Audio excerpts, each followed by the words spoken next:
Ele começa na página 55. Tá bom? Oremos então juntos. Querido Pai Celeste, nós te agradecemos, Senhor, por mais uma vez estarmos juntos aqui nesse sábado. Obrigado porque o Senhor tem cuidado de nós, estado conosco a cada semana, e pedimos ao Senhor a presença do Espírito Santo, que Ele abra nosso entendimento para as Escrituras e que a gente consiga compreender também essas mensagens que o Senhor enviou para a sua igreja, com tanta misericórdia para nós como um povo.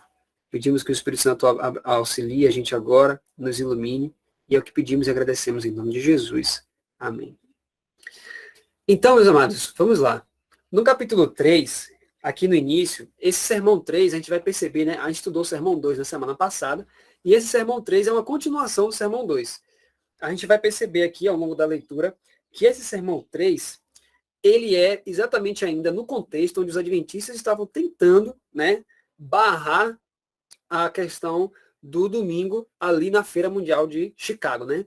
Onde eles estavam tentando, de alguma maneira, fazer com que não saísse, né, aquela ordem de que o governo só iria ajudar com fundos, né, com recursos aquela feira, se eles fechassem a feira aos domingos, né? Ou seja, uma questão religiosa junto com a questão civil. Então a gente vai vendo que os adventistas tentaram fazer muitas coisas, né? Eles tinham realmente a expectativa de de tentar barrar, de não permitir que isso fosse para frente. E aí o que acontece, né? Logo aqui no início do capítulo, A.T. Jones ele vai citar aqui uma declaração que foi feita naquela época na tentativa de barrar, né? Eles tinham a expectativa de barrar aquele movimento todo que estava acontecendo. Eu coloquei aqui, está na página 57, que eu quero colocar aqui para vocês, que ele diz assim, ó, qual era a expectativa deles, né, em fazer tudo aquilo? Ele diz assim, inclusive ele está falando aqui sobre o abaixo-assinado também. Ele diz assim, nossa expectativa era talvez retardar essa legislação. A ideia era fazer com que a verdade chegasse ao povo por aquele meio. E vocês vão se lembrar de que chamei a atenção para esse pensamento. Aquela obra deveria continuar até que o domingo fosse adotado, até que alguma lei dominical fosse aprovada.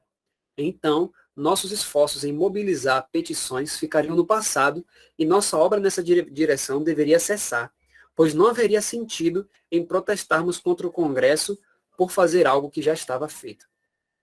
Isso aqui é interessante porque ele diz assim, olha, a nossa obra de começar a ser contra, né, esses movimentos em prol do domingo, né? Lembrando que eu estou aqui na página 57 agora, né? Do livro A Mensagem do Terceiro Anjo.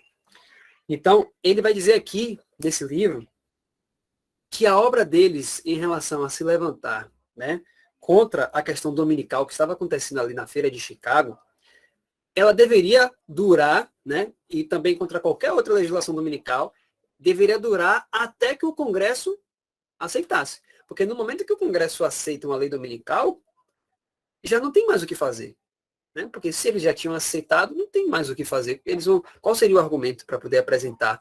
Né? Se a Constituição, que seria a coisa máxima ali, né, a se aceitar, a se seguir, vai ser jogada por terra, não tem mais o que apelar ou ao que recorrer. Então, A.T. Jones, ele começa aqui o sermão falando sobre isso, né? Dizendo, olha, gente, eu lembrei a vocês que esses movimentos dominicais que estavam acontecendo, né? Inclusive, quando a gente estudou o prefácio, a gente viu isso, que tinha muitos movimentos dominicais acontecendo, e contra tudo que se levantava, né? Que gerava, que tinha publicidade, os adventistas iam lá e se levantavam contra, né? Mostravam ali, pela lei, que aquilo não deveria sair, e tudo isso. Só que o que aconteceu especificamente aqui nesse momento? Eles avançaram realmente contra isso, né? Só que o que aconteceu? As igrejas se uniram naquela época.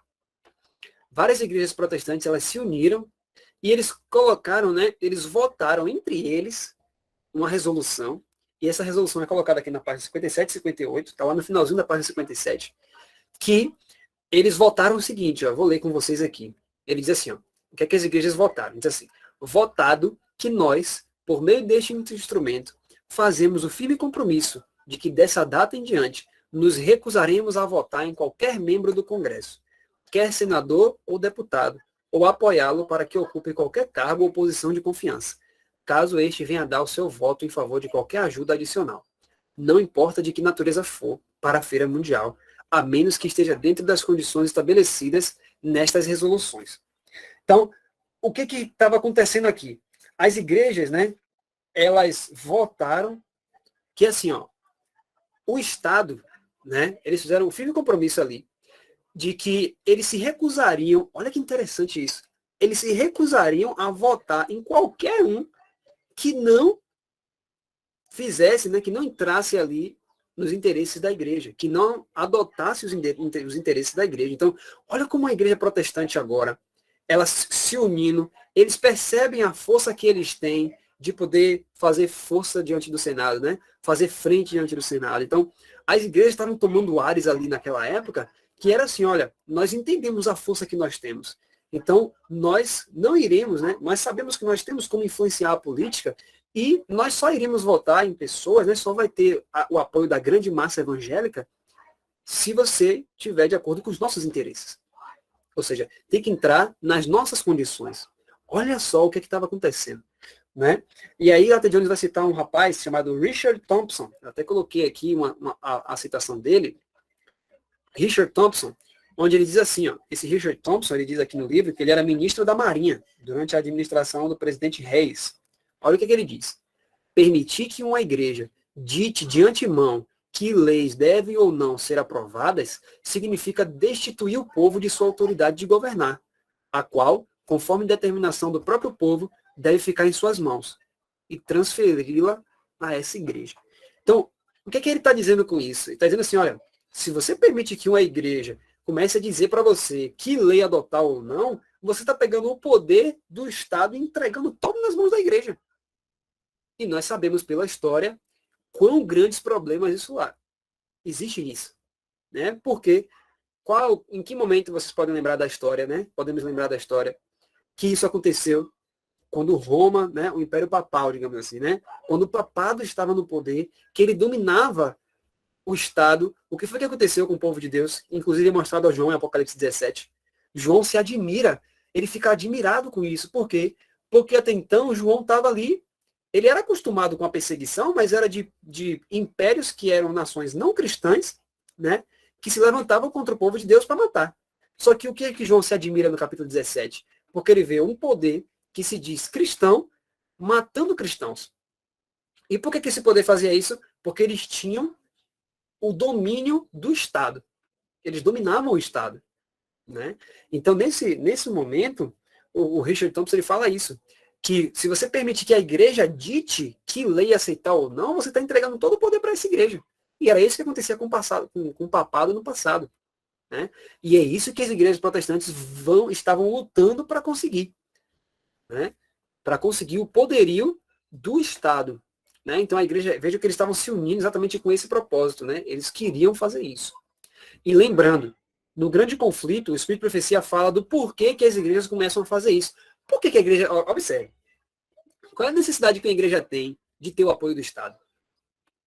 Então, o Espírito de Profecia vai dizer ali no grande conflito que Roma, no passado, por que eles tentavam ter o poder do Estado? Porque assim, como eles se separaram de Jesus, que é a fonte de todo o poder, né? Como eles se separaram de Deus, eles ficaram sem poder, eles não tinham poder, porque a Deus pertence o poder.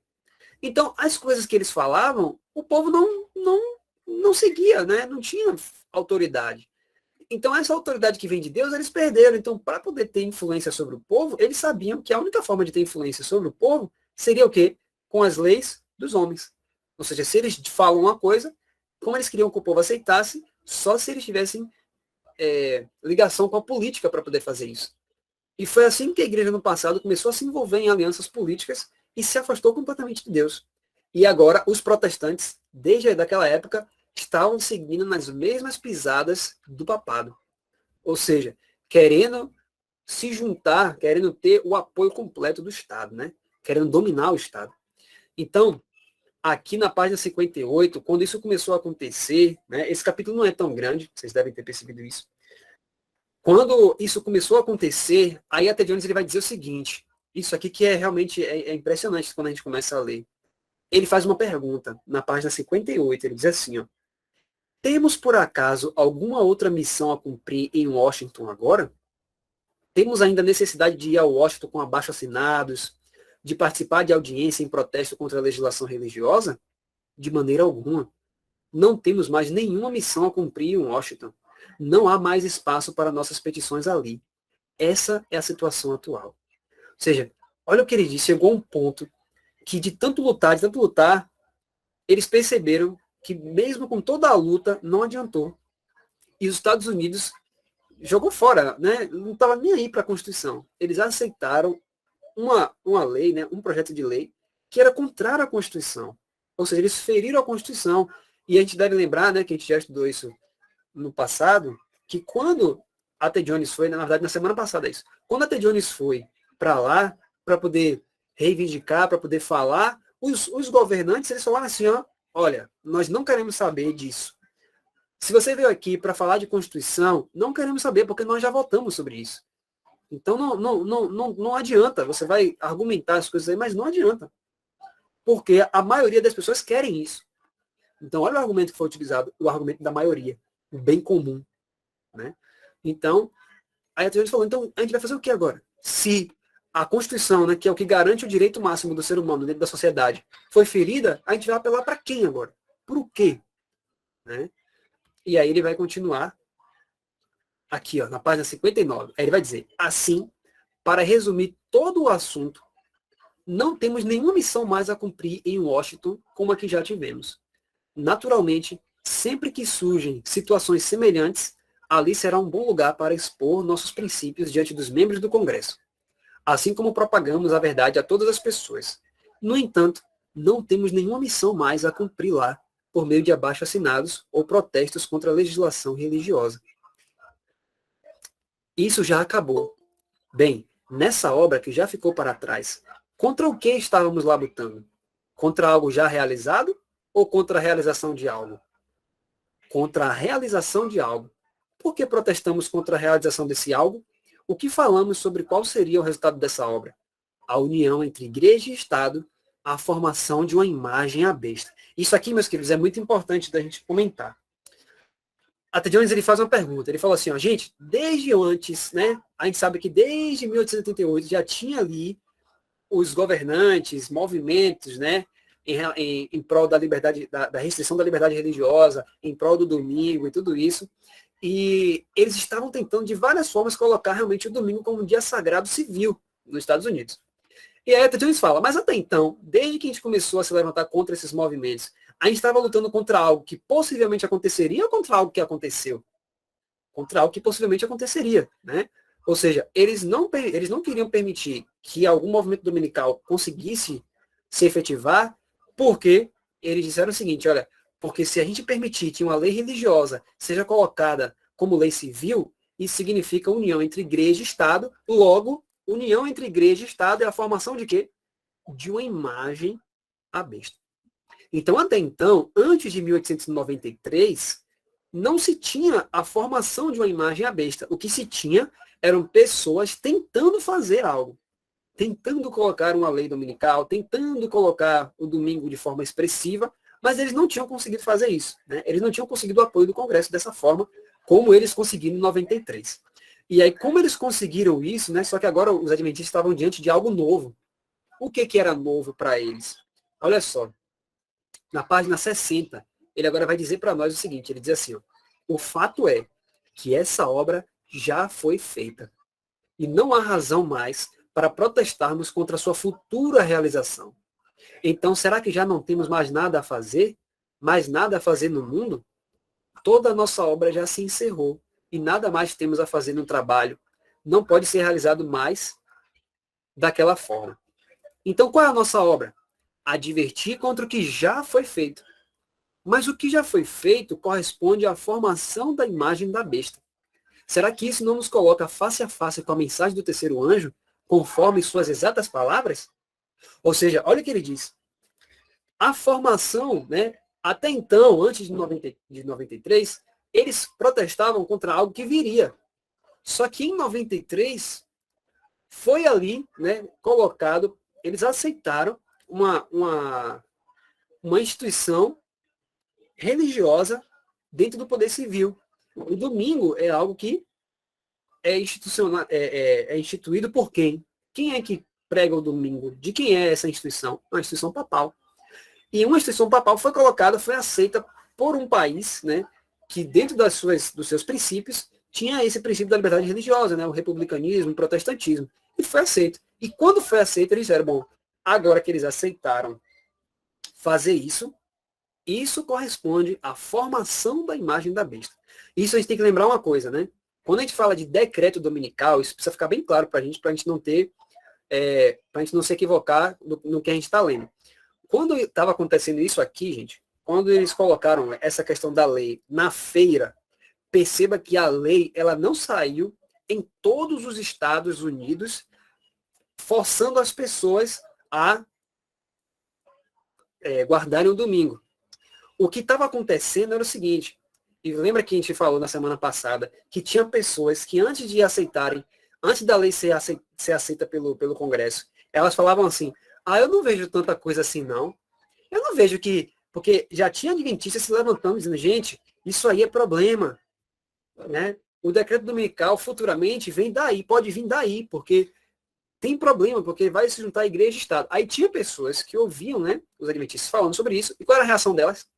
Não, eu acho que até é uma coisa nobre que vocês estão falando, mas porque eles estavam pedindo assinaturas, né, para fazer o abaixo-assinado para entregar para o Congresso, para eles verem que não era para fazer aquilo, né, que tinha muita gente que era contra. Só que aí teve pessoas que falaram o quê? Não, eu acho que é louvável isso, é bonito isso que vocês estão fazendo, mas eu não acho que seja isso aí, não. Eu não acho que realmente venha daí, não. Né? Eu não acho que isso seja tão necessário a ponto de fazer isso tudo que vocês estão fazendo. Eu não vou assinar meu nome, não. Então, teve pessoas que realmente não enxergaram que aquilo viria dessa forma. Só que, com a leitura do livro, a gente vê o quê? Que o fato de eles aceitarem a lei dominical, né? Uma lei que dissesse que a feira seria fechada aos domingos, isso culminaria no futuro com o quê? Com o decreto dominical global. Por quê? No próprio livro a gente vê isso. Porque depois que começou essa questão da feira, alguns homens já disseram assim, não é suficiente fechar a feira aos domingos. Tem que fechar os bares aos domingos. Né? Tem que fechar os bares, tem que fechar isso. Ou seja, à medida que aquilo aconteceu, a tendência era que aquilo se expandisse. Até que fosse uma lei realmente no país inteiro e que as nações ao redor iriam influenciar os Estados, iriam ser influenciadas pelos Estados Unidos a fazer a mesma coisa. Percebe? Só que até de onde diz, só que esse levantar da imagem já tinha sido feito ali em 93. Lembrando, a gente falou algumas semanas atrás que tem o levantamento da imagem e o momento em que a imagem recebe fôlego, né? Isso é importante a gente fazer essa diferença. O momento que a imagem está pronta e o momento que a imagem recebe fôlego. A imagem começou a ser pronta onde? Nesse período. Né? Ele fala claramente aqui que a imagem já tinha sido levantada. Só que olha só. Ele diz isso aqui, ó, na página 60 ainda. Estamos já no finalzinho, né? Esse capítulo não é grande. Ele diz assim. Nunca antes de 1892, porém, qualquer um de nós tinha o direito de falar isso, ou advertir as pessoas contra a adoração da imagem. Ou seja, a terceira mensagem angélica, né? Contra a adoração da imagem, pois ela ainda não estava formada. Falamos às pessoas que ela estava vindo, e que quando certas coisas acontecessem, a imagem seria formada. Então, a advertência seria, não a adorem. Essa foi a nossa mensagem até o momento. Mas essa não é mais nossa mensagem. Não podemos mais dizer isso ao povo. Não podemos protestar contra a sua formação. Não podemos mais fazer isso. Ela já está formada. Então, o que ele está dizendo aqui em 93, ele está dizendo assim, ó, antes de 93, a nossa mensagem é, gente, não façam isso, porque se vocês permitirem isso, a imagem vai se formar. Vai haver uma formação da imagem da besta. Só que ele diz, só que isso aí era antes de 92. Só que de agora em diante, ali naquele período, a mensagem não seria mais essa. Dizendo assim, gente, não, por favor, não façam isso porque a imagem vai se formar. Na verdade, a mensagem agora era o quê? A imagem está formada. Né? Isso ele diz claramente na página 60. A imagem está formada. Né? E aí, continuando aqui, ele vai dizer assim, ó, agora falando sobre a perseguição, ele diz assim, por meio de que instrumento Satanás guerreou contra a igreja de Deus quando Cristo nasceu? Por meio do paganismo. Por meio de que instrumento ele fez guerra contra a igreja no deserto? Por meio do papado. Por meio de que instrumento ele faz guerra contra o remanescente? Por meio da imagem do papado. Quem é a imagem do papado? O protestantismo apóstata, né? O protestantismo que se afastou dos princípios realmente do protestantismo. Aí ele diz, vejam Apocalipse 12, mas até agora a imagem não estava formada. Agora ela está formada. Até agora ele não tinha o governo dos Estados Unidos nas mãos para usá-lo contra a verdade de Deus. Agora ele o tem. Então ele está dizendo que Satanás ali em 93, né? Ele conseguiu as rédeas do governo, porque o governo aceitou fazer a junção de volta, né, de princípios religiosos dentro de questões civis. E assim Satanás conseguiu reunir ali naquela época aquilo que ele fez durante centenas de anos com o papado, né, que é a igreja e Estado juntos. Só que o que acontece? Isso aqui, não sei se é o último slide. Não, não é o último não, tá no, eu acho que é o penúltimo. Mas perceba o seguinte, quando isso começa a acontecer, a T. Jones vai utilizar agora um texto do Espírito de Profecia, que vai falar sobre isso. Lembra que ele até cita, eu acho que vocês devem ter percebido isso na leitura, que antes a irmã White falava assim, ó, que um sábado idólatra seria colocado, né? Viria um sábado idólatra, colocando no futuro. Só que quando isso aconteceu em 93, olha o que acontece. Ele vai citar uma passagem da irmã White. Olha o que ele vai dizer aqui na página 64. Ele diz assim, ó, irmãos e irmãs, como eu gostaria de poder dizer algo, aqui é a irmã White falando, como eu gostaria de poder dizer algo que despertasse vocês para a importância desse tempo, para o significado dos eventos que estão ocorrendo agora ao nosso redor. Eu dirijo a atenção de vocês para os movimentos agressivos sendo empreendidos agora em prol da restrição da liberdade religiosa. O memorial de Deus tem sido lançado por terra, e em seu lugar, um falso sábado permanece diante do mundo. Veja que agora ela não fala um falso sábado viria no futuro. Ela diz assim, um falso sábado permanece. Ou seja, o sábado idólatra, né, o sábado, que ela usa essa palavra, o sábado espúrio, eles tinham agora colocado e exaltado isso perante as pessoas, né, perante o povo.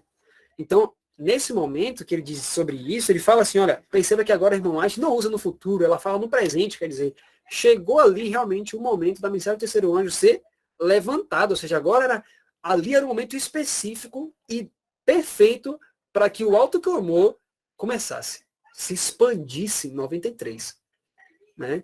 Se expandisse ali. Então, aquele era o momento da chuva serôdia realmente descer com poder e grande glória sobre o povo.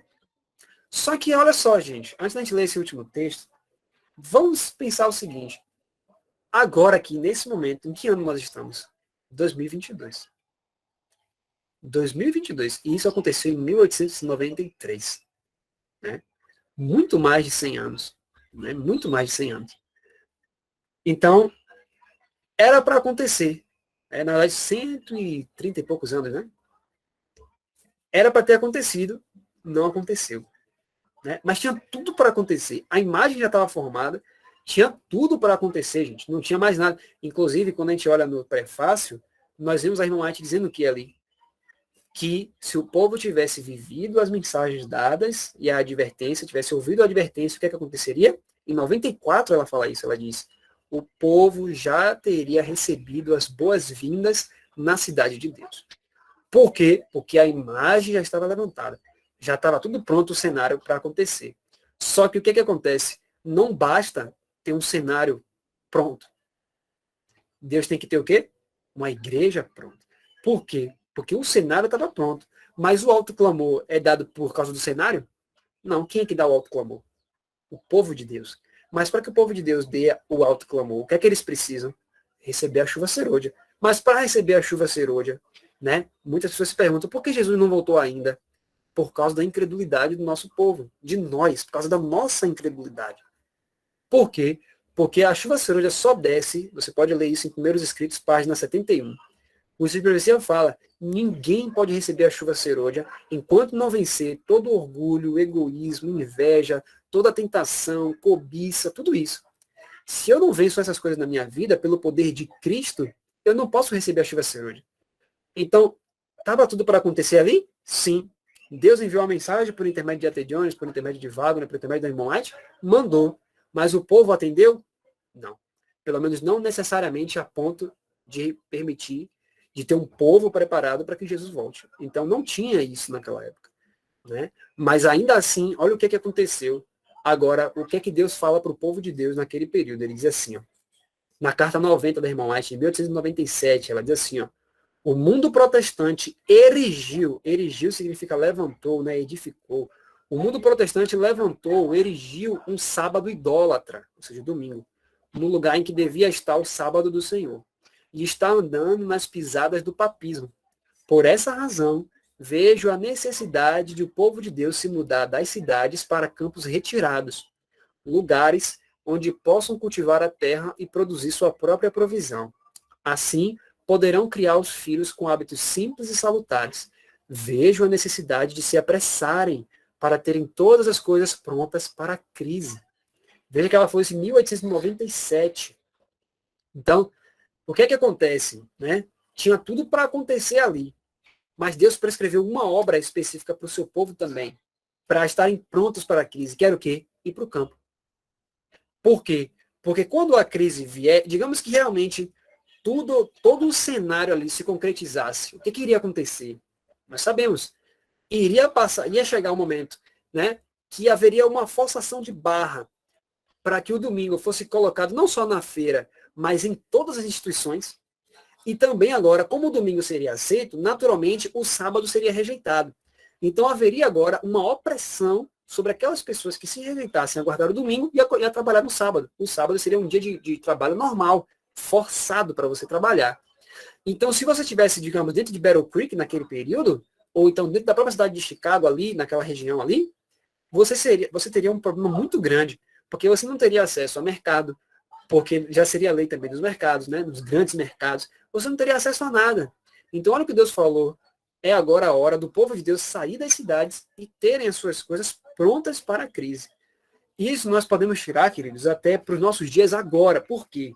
Porque veja que já naquela época, os movimentos em relação ao domingo, né, estavam ganhando grande notoriedade a ponto da imagem da besta ter sido formada.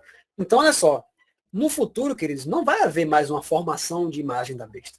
A formação da imagem da besta já foi feita. O que vai acontecer no futuro? O que nós estamos esperando hoje? É quando essa imagem vai receber o fôlego. Né? Quando ela vai receber, quando você olha Apocalipse 13, a Bíblia fala que foi dado à imagem o fôlego, foi dado a ela que ela falasse. Né? Então, a imagem está formada. O que nós estamos esperando é exatamente aquele período que ela vai agora falar. Ou seja, o que significa isso? Estamos esperando aquele período de opressão e perseguição religiosa. Né? Porque o mundo já viu, já foi provado para todo o mundo que os Estados Unidos, quando as igrejas se unem, elas cedem. Né? E nós vimos um texto na semana passada da irmã White, que ela fala que é exatamente essa questão que vai acontecer. As igrejas vão se unir, né, e vão forçar, né, o governo para que eles aceitem leis relacionadas a questões religiosas. Né? Mas isso já aconteceu no passado. O que vai acontecer agora é o quê? A história vai se repetir. A história vai se repetir. Só que agora, quando a história estiver se repetindo, qual é a mensagem de Deus para o seu povo? Estejam o quê? Longe de tudo isso. Estejam longe dos grandes centros, estejam longe dessas coisas, porque vocês têm que estar preparados para a crise. Eu queria falar para vocês o seguinte, tem um livro chamado Testemunhos para Ministros. Ele está aqui, em algum lugar aqui. Testemunhos para Ministros. Depois eu peço que vocês leiam o capítulo 66 e o capítulo 67, onde fala, o título é As Armadilhas de Satanás. E vai ter um momento ali, o que é esse Testemunhos para Ministros? Né? Eu quero finalizar falando sobre isso. Tem nesse capítulo, ali uma reunião, né, de Lúcifer, né, onde a irmã White registra isso, né, Deus permite que ela veja o que eles estavam falando ali. E originalmente, esse capítulo, né, estava no Grande Conflito, nas primeiras edições. Na primeira edição do Grande Conflito, estava lá. Só que depois a própria irmã White retira, né, do Grande Conflito, porque visto que esse Grande Conflito tinha que alcançar, né, várias pessoas no mundo, né, de todas as religiões, as pessoas achariam estranho, né, se esse capítulo, né, ela achou mais prudente tirar esse capítulo dali, e ele hoje está no livro Testemunhos para Ministros, que é uma reunião de Satanás sobre os que guardam o sábado, sobre os guardadores do sábado. E em um determinado momento ele fala, né, quais são as artimanhas que eles usariam contra os guardadores do sábado, e ele diz assim, olha, temos que, né, trabalhar na vida deles de forma a não permitir que eles leiam os testemunhos de Deus para o seu povo. e que eles também fiquem focados nas coisas do mundo, para que eles não tenham tempo para as coisas de Deus, porque quando nós dermos o nosso golpe decisivo, ou seja, quando eles vierem com a questão mais opressiva, né, de leis e tudo, aí ele fala assim, ó, muitos que estão das fileiras dele virão para as nossas fileiras. E aí ele diz o porquê que eles vão fazer isso. Ele fala assim, ó, pelo medo que lhes falte alimento e vestuário. Por que muitas pessoas no final vão sair do nosso meio? Por quê? Porque quando a crise apertar, o Espírito fala assim, ó, é na crise que o caráter é revelado.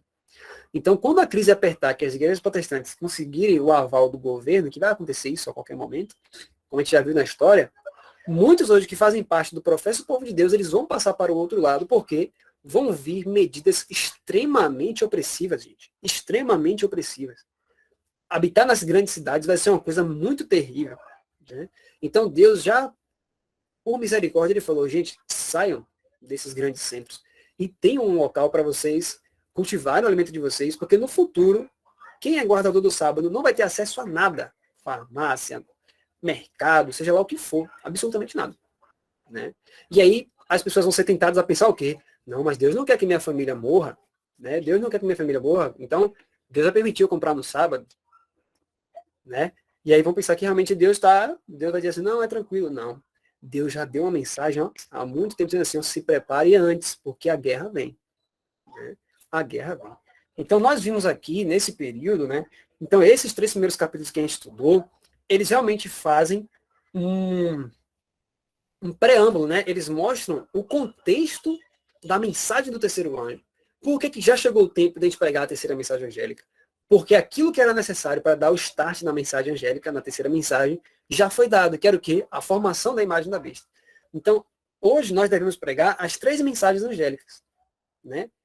Temei a Deus e dá-lhe glória, porque é chegada a hora do seu juízo, o evangelho eterno. Caiu Babilônia, né? E se alguém adorar a besta e a sua imagem, ou seja, se alguém se submeter, né, a esse domínio que vai ser exercido pelas igrejas protestantes, que já se deu início no passado, mas hoje está adormecido, né, mas que vai voltar, essa pessoa vai receber o cálice da ira de Deus. Né? Então, veja quão importante é a gente entender a história, porque a história vai o quê? Se repetir. Né? Então, hoje, qual é a nossa parte hoje? Além de se preparar com essa questão da ida para o campo, nós temos que nos preparar espiritualmente o nosso caráter. Porque se nós não prepararmos nosso caráter hoje, se nós ainda vivemos, né, em pecado, aqueles pecados conhecidos, se hoje eu ainda sou uma pessoa egoísta, orgulhosa, cobiçosa e tudo isso, o que vai acontecer comigo? Eu não vou receber a chuva cerúlea. Assim como no passado, veja que estava ali, ó, tudo na frente de todo mundo para acontecer, mas não aconteceu. Por quê? Porque haviam pessoas ainda cobiçosas, invejosas, orgulhosas, amantes do mundo, e Deus não tinha um povo preparado.